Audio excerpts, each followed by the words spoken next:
Okay, today I'm catching up with a very old friend. Well, that's obvious when you look at him. And we have worked together for probably 30 odd years. But to me, JP Landman is one of the country's top political and economic analysts. And what I like about that is he doesn't just look at the numbers, but he looks at the pictures and he looks at the realities.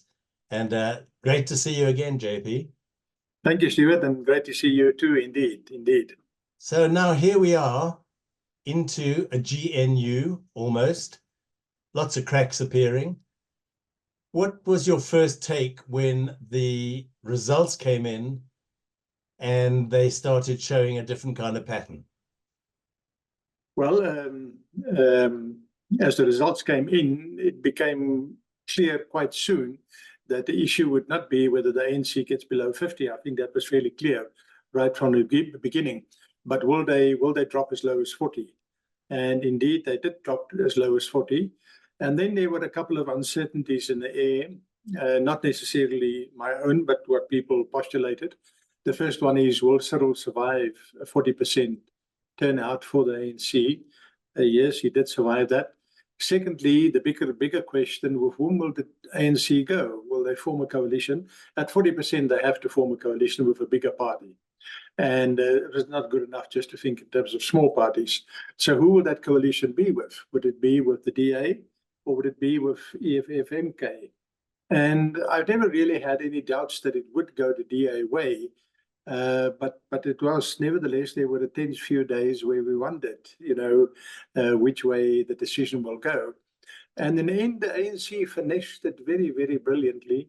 They steered away from a binary choice. DA on the one hand, MK, EFF on the other hand. They steered away from that by introducing the whole nation of a government of national unity. And that was a very clever political move. It helped to avoid the binary choice, number one. Number two, it gave them a vehicle to sell the idea of a coalition with the DA to their own supporters, which they have largely done. Not completely. There are unhappy people and people protesting and so on. But largely they have done that. And that became clear about sort of a week, 8 days after the election. And from there on, it was a question of modalities and just working through the different technical aspects. I've read a lot and I've seen a very good interview on Biz News with Helen Ziller. I think a lot of people discounted her ability to do much. I personally was very impressed. Maybe you've seen it.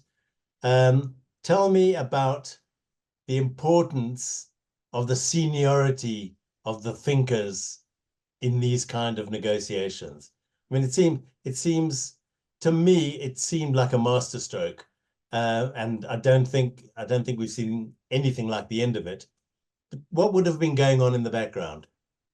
No, I think you're quite right. The senior people, as you call them, played an enormous role. And without them in the room, I don't think we could have get to where we are.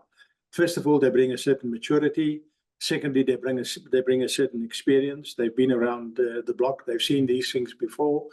But thirdly, I think they realized that this is a unique opportunity for the DA to influence government, but also for the government to bring in the DA and protect its own base, protect the government of the country. So I think it was masterful on both sides, and so far they've done quite well in moving towards an agreement. At the time of this recording, we don't have a formal announcement on cabinet yet, but we do have a statement of intent, which was signed not just by those two parties, but by a total of 10 parties. And we've got a general movement towards what the cabinet will consist of, or who the cabinet will consist of. So I think it's quite remarkable, Stuart, if you bear in mind that today, 4 weeks ago, was the election date.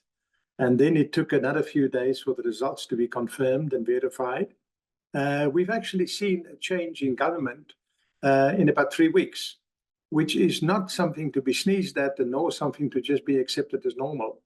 In the US, for example, these things take 3-4 months. Mexico recently elected a new president. She will only take office in October. It's a long, long time between the election and the government taking office.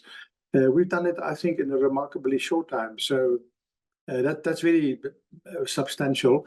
I think the other issue, which is extremely substantial, is something which has been with us for 30 years.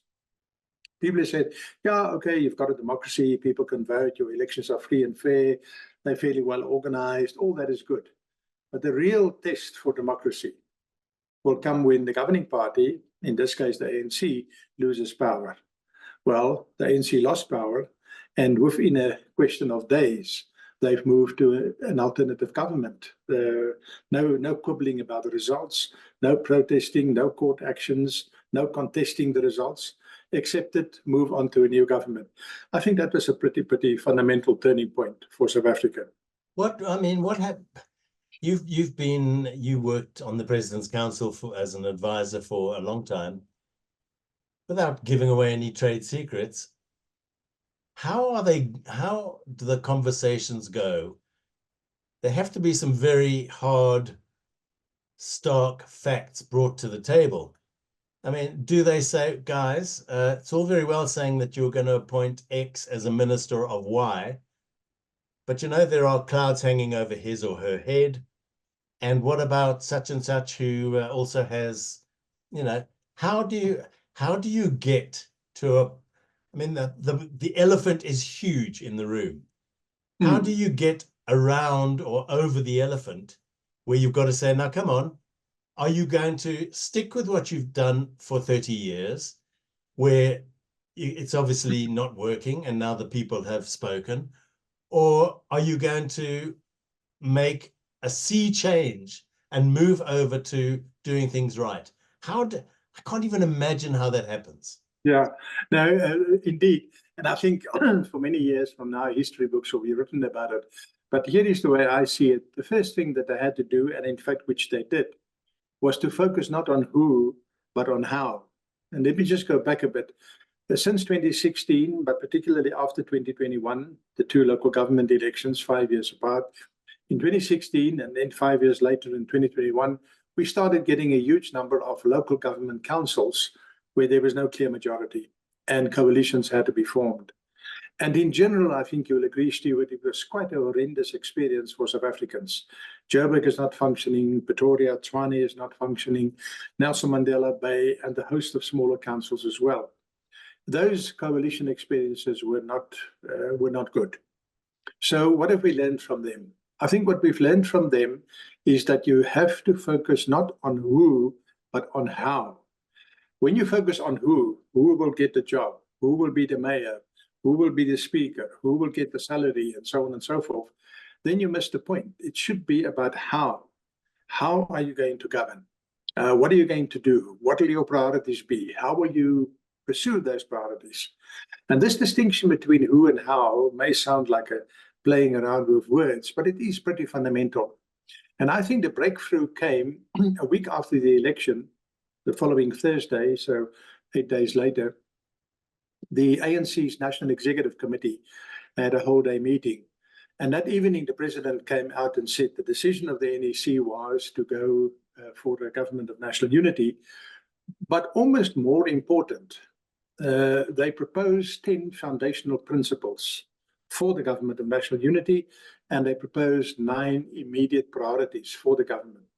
Now, those 10 foundational principles and the 9 priorities immediately shifted the focus from who to how.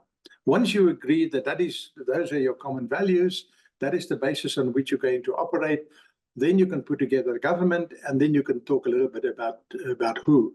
And I think where we are today on the 25th of June, it is very much concluding the who phase. Who will get what jobs, but it is clearly secondary. It is clearly secondary to the foundational principles and the 9 priorities, in other words, the how. So I think that was a big thing. And probably what happened, I mean, I wasn't there, but probably what happened, there was just, by the adults in the room, a constant affirmation of, guys, this is what we believe in. This is what we want to pursue. That which you're talking about now, that what you are proposing now, does it fit into that? And I think that helped the adults in the room to swing the conversation around. There've already been some little blips. Panyaza Lesufi wanted to announce his cabinet. within, I think, an hour of him calling the press conference, that was cancelled. And then we heard later that it was cancelled, forever until the right time.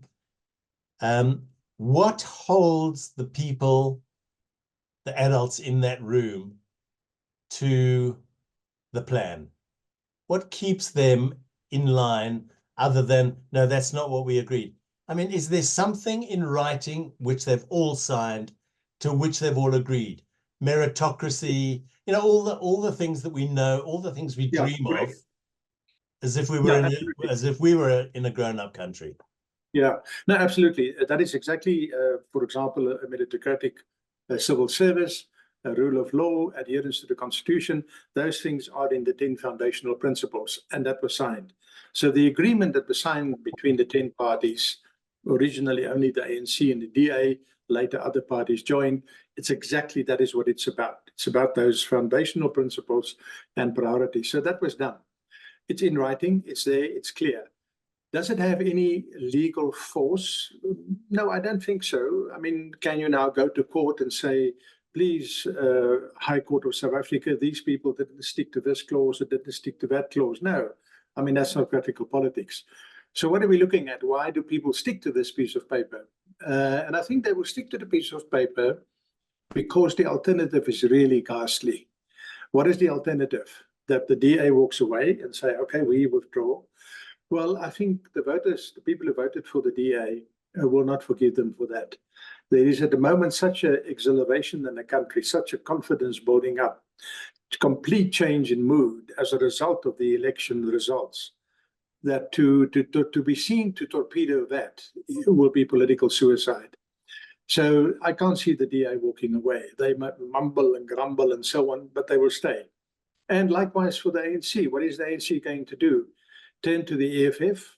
Well, the experience that they've had since 2021 with EFF coalitions in local government is that the EFF is not a very reliable coalition partner. They jump around, they change their mind, they switch partners and so on. So the ANC also doesn't have an alternative. They have to stick with each other, those two big parties. And so that's the real, I think that's the real sanction for ensuring that they stick with that agreement. But I also think there's a bigger story playing out, Stuart, maybe less pronounced. What do we need in South Africa? We need coming together of people of the middle, people who believe in democracy, in the rule of law, all the good things which are also in the foundational values. And you find a lot of those people in ANC, you find a lot of them in the DA. And that middle group has to coalesce. And that's the bigger force that's busy playing out here. I think what we're going to find in due course is some people will leave the ANC because of this government of national unity. Some people will leave the DA. And that's fine. Then the fringes can move on. The middle can stick together and we're reinforcing the middle. I think the real chap, if I can use that word, of this election result is the fact that the middle got stronger. And that's the real thing that I think will keep these parties together. That the things that they really believe in, the things that they really stand for, those things will all be compromised if this thing breaks up. Okay, so let's keep our Pollyanna going, because it certainly is a good, the markets have already told us about how the good news has been received. Just for academic reasons, what happens if they just can't get on in bed together? No, well then, what is the alternative? The alternative is considerable chaos, because first of all, I think you can then expect there will be a motion of no confidence in the president. And if that is adopted by Parliament, he'll have to resign and step down. I don't think anybody has got the stomach for that. Secondly, it would mean that you will have a huge question mark over a credible government program of action. For example, the budget. It's now June. This is the time when they start doing next year's budget. The budget guidelines that must go out, the budget framework and so on, those decisions must be taken now, June, July, August. By November, the 3-year budget forecast must be submitted to Parliament. So there are pretty important decisions that need to be taken. And if this thing collapses, those decisions will not be taken.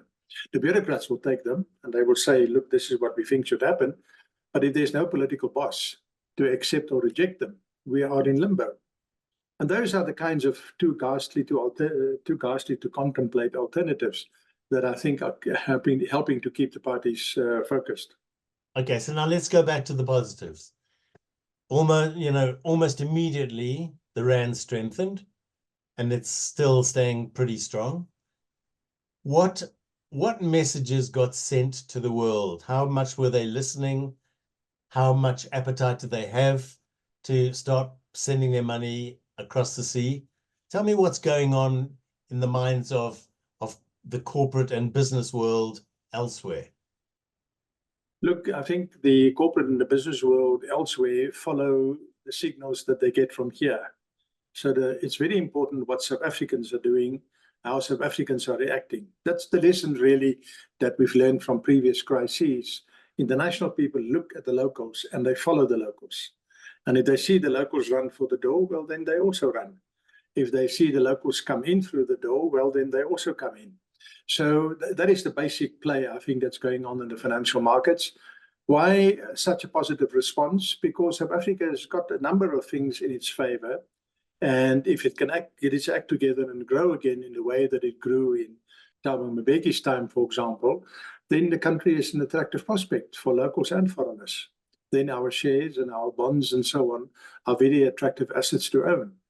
And I think that's really what the market told us, that the fact that there will not be the populist policies of the EFF or the MK, but you will see sensible middle-of-the-road policies, not necessarily huge tax cuts and things like that, but just the sorts of moderate things that we've been doing.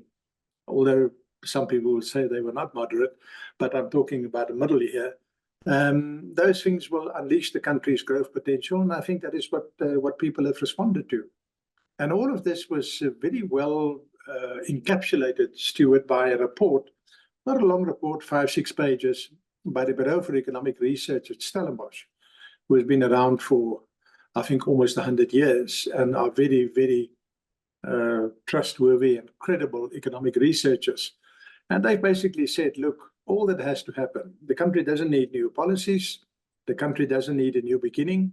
All that must happen is that the policies that are currently in the process of being evolved, they must just be implemented and put on the ground. And there they referred specifically under the catch-all phrase of Vulindlela, which is what the government calls the program, is the reform of network industries. You look at electricity, you look at water, you look at ports, harbors, and you look at railway lines.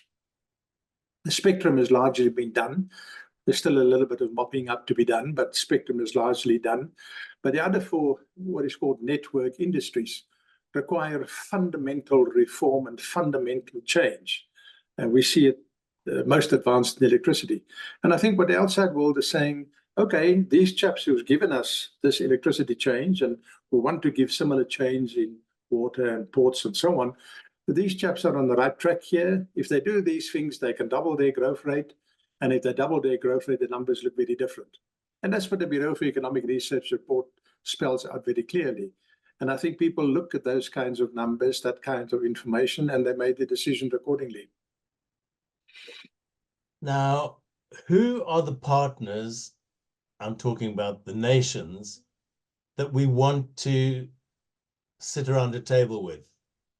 I mentioned to you earlier that Peter Hain just glossed over very briefly the kind of percentages, our trading percentages with the likes of Russia and others. And I was surprised at how little he ascribed to Russia's investment with us. And yet we are getting very much more involved with some perhaps questionable partners. I'm trying to be diplomatic here. Yeah. Look, I think out of my misery. Mr. Hain's numbers, I think, are absolutely correct. Russia is not a big player in our economy. They want to be a bigger player, and they're prepared to throw money at it. And we saw that they were prepared to invest in PetroSA down at Mossel Bay to revitalize the refinery there and develop the gas fields. And they were the ones that were prepared to come to the table with the biggest amount of money. You would have seen that in the tender documents and so on, you get so many points if you're bringing $100 million, so many points for $150 million. And the top category, most points, was $200 million. Now, Gazprom, the Russian company, was the only one who was prepared to put in $200 million. Now, the difference between $200 million and $150 million, it gets close to R1 billion. It's a huge amount of money. So the Russians were prepared to put that money in to revitalize the Mossel Bay refinery. It doesn't look as if that deal is going ahead. I don't know, but it doesn't look like that. But it illustrates the point that the Russians want to be involved more. The real opportunity, of course, for us is not so much Russia. Russia, as Mr. Haynes says, is not that important. The real bonus for South Africa would be countries like China, Saudi Arabia, the UAE, countries in the Middle East, also countries that have been invited to join BRICS. That is where the real opportunity for South Africa is, particularly in things like agricultural exports. We can move an enormous amount of agricultural exports into the Middle East, and is busy doing it as we overcome the hurdles. Likewise, we can move an enormous amount of exports into China. Our exports into Europe, our exports into the US, Canada, that is, I think, probably at saturation point. We've been exporting there for a long time. We are present in those markets. I don't see huge growth opportunities there. The growth opportunities for us is in the Middle East, it's in the East, it's in China, the countries of the Asia. And that's when I think what one must look at, and that's certainly what the government is looking at. Russia, not that important, and I wouldn't be surprised if we take a thermometer reading on the passions for Russia 2 years ago and the passions for Russia now, 2 years later. I wouldn't be surprised to see quite a cooling off. In fact, I think we have seen that. So Russia, I don't think is a particularly important player for us, but the other BRICS countries are. That's where our future growth can and in many ways will come from. So what I'm saying is, I don't think one should just focus on Russia. One should focus on the other non-Western countries, China, Asian countries, Middle East. They are very important for us. And in due course, you want to diversify your trade, but also your investments to them. At the moment, our investments comes predominantly from the G7 countries. And that should carry on. There's no reason why that should stop. But as the power in the world, economic power, shifts from the West to the East, we must also widen our horizon from the West to the East. And I think that's what we're doing. Okay. Give us some kind of landmarks to look out for. Obviously, and I don't think there is a time limit, but the president's got to announce his cabinet. We've seen what the DA has said they would love to have. Well, what they would love to have and what gets agreed on, well, we'll see in due time. So once the cabinet's announced, be it as big as it is or bigger or hopefully smaller, what happens next? What should we look out for? How will we know that things are heading in the right direction, in your opinion? I think the first thing that will happen after cabinet has been appointed is there will be a cabinet Lekgotla, where for 2 or 3 days, where these 10 different parties will come together and they must agree a program of work around the 9 priorities, which is in the agreement that they signed. Now, that shouldn't be too difficult. Everybody agrees with the 9 priorities. Economic growth is a very important one. Combating crime is another important one, and so on. So you will have to look at the detailed program of work on those 9 priorities. And then, excuse me, and then the cabinet members must go to work and they must implement those priorities. And we will see over the course of the year how things unfold. A very important piece of government work to always watch is the national budget. And as I've said earlier, we'll get the detail in November. Work has started on that now. And that will give us a very good indication of where we're going. My own, but to answer your question very directly, I think the things to watch for is, will the budget stick with the current conservative approach of building up a primary surplus to bring down debt? I think the answer is yes, but we'll see. Secondly, will we carry on having the Reserve Bank being independent and having an inflation mandate that they must pursue? Again, the answer will be yes, but that's something to monitor. And then probably most important, Stuart, are the reforms in the 4 network industries: electricity, water, ports, railways. In each one of those 4, we can look out for what progress is being done or not. If those things come through towards the end of the year, and they're all long-term projects, you're not going to finish them in 1 year. You know, our electricity system was built up over 100 years. Changing it completely in the way that we're doing, well, it's not a 1-year job. It will take 5-10 years to do it. But people want credible evidence that it's happening. Now, it is happening in electricity. That debate has been sorted. You want to have a repeat in the other network industries. That's really the most important things. And if we can do Volontlera and do the reform in those 4 network industries, the economy will come back and things should pick up considerably for us. Just to give you a feeling for the numbers, our population growth is about 1.8. Our economy for the last 10 years, this is now the 11th year, have been growing slower than 1.8. So we've been getting poorer. If we can reverse that and get economic growth higher than 1.8, then we really start to cook with gas, as the Americans would say.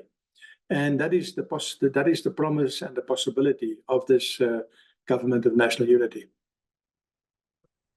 Any warnings that you'd like to throw out there?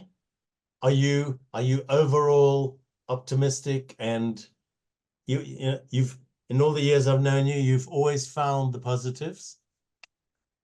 Well, yeah, and I must say, looking back over the years, things have turned out, in spite of very ominous things that have happened in the past, state capture, corruption, and so on.